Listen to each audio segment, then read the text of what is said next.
So today I'm going to be moving a couple of fish out of my quarantine that's in my garage out into the main pond. They've been in the quarantine for a month. They're looking good. They're eating fine. And they're not showing any issues, any signs of infection, stress, or parasites. And I've done some microscope samples on them and don't see anything, so they're going to move out to the main pond. I'm going to show you how I do it. Out here at the side of the pond, I put a blue measuring tub. You don't have to do this part, but because I measure my fish and look them over very closely before I put them in the pond, I need to use a measuring tub. So I put water in it, just enough to cover their backs, not a whole lot. You can use a bucket. I like to use a sock net. I only use a sock net for putting water in my tub. I don't use the sock net for moving large fish. A lot of people do, but I don't. And when I show you how I move my fish, I'll show you why I prefer to use a bag and not use a sock net for large fish. But like I said, I do use the sock net just for adding water into the blue measuring cup. So now I'll show you getting the fish out of the garage and how I bring them around to the front. So I'm in here in my quarantine. This is 800 gallons. It has a sieve on it, and it actually is utilizing a sand and gravel filter as well as a shower, and it is well aerated. And this is where my fish stay for 4 to 6 weeks on quarantine. There's a million different ways people do quarantine, and I have my own way, just like everybody. To move my fish, large fish, I usually use a 5-foot transport bag, and I don't use a sock net. And while I'm showing you how I get the fish in this bag, I'll show you and explain why I don't use a sock net to keep my fish safe. So I will net one up real quick and show you.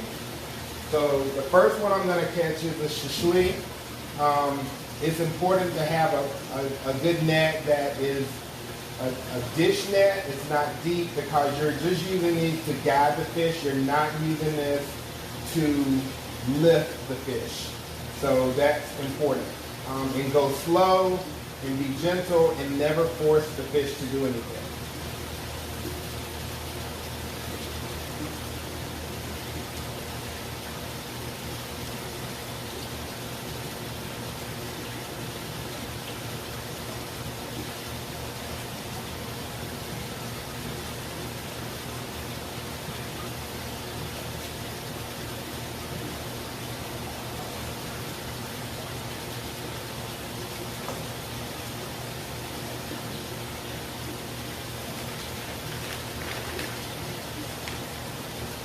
So the fish, I am not putting any pressure on this fish's body at all. It's helpful if you do have a second hand. Oftentimes I don't. But I basically lower the bag and go slow. Let the fish calm down in the net.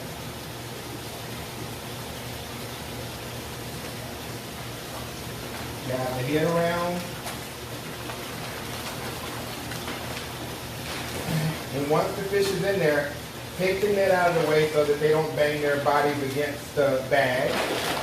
A little thrashing, but this is why I like the bag, because I can roll this bag down and secure the fish and not allow them to bend or stretch, and tote them head down so that they feel secure and they're covered in water. And you can see how calm this fish is, not sedated. They will thrash sometimes, but this is the easiest way to move them and keep them from hurting themselves or damaging their bodies. So I'm going to take her on around to the pond and meet you around there. So here we are with our fish, still not thrashing about, still fairly calm in the bag, rolled down to keep her straight and secure, head down. And I will put her in the tub, add a little water.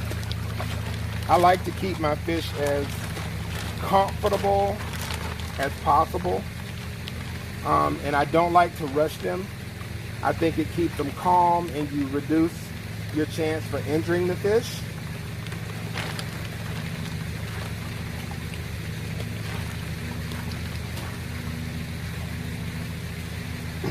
I move slow but with intent. I don't look like I'm stalking the fish, and it allows you to kind of move them about a little bit and kind of inspect them and them not feel nervous, because I'm not nervous. I don't think it transfers into the fish.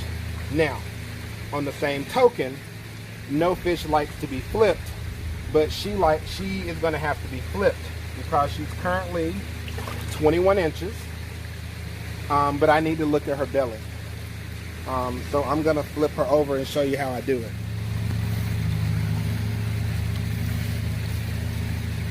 So flipping larger fish over is easier than smaller fish. She's only 21 inches, so she's not a very big fish, but she's a lot easier to flip over than a tosai. So she's, like I said, she's 21 inches, and she's not going to like it, but I have to be intentional and smooth as I do it. And you kind of see where the fish is, and if they're acting crazy already, trying to flip them, you'll just injure them. So basically, I put her against the edge, and I'm not really holding her at all. And I push her away, her back away, and her bottom up in one smooth motion with her head close to the front so she can't go forward. And it's one smooth motion, just like that. And she's not gonna like it. None of them do. But while she was upside down, I looked, and all of her skin and everything looked good. No ulcers or nothing like that.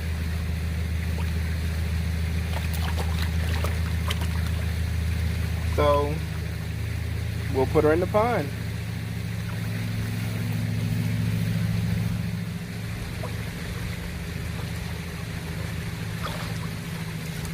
So I am back for number 2, and this is a Yamabuki, slightly larger fish, definitely a bulkier fish than the other one. I'm following her lead and going slow. I'm not going to rush her. I'm not going to trap her with the net, because if they think they can get by the net, they will dart past it, and they will lose scales when they do it. So again, her body is not elevated out of the water. The net is really used only as a means of guiding her. And with these fish with this type of scalation, you really don't want to mess it up. So I'm going to turn her head around. She's being really good. I'm going to drop the net and let her just slide into that bag. And she might thrash a bit when she first realizes she can't go any further. Move the net for safety. Roll her down. Head in water. Not thrashing. And we'll go around to the front and put her in the pond. All right, so here we are with the Yamabuki girl. I'm gonna add some water to just make her sliding out of the bag backwards easier. Easy, slow, smooth. Keep down her anxiety. Don't make her begin to thrash about. She's in the tub backwards. So we're gonna help her turn around, just like that. So we are at a little over 27 inches. And I'm gonna flip her over. She ain't gonna like it. I can feel it building up a little tense, being a little tense.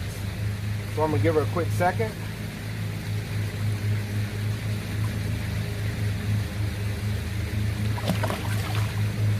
She looks good on the bottom.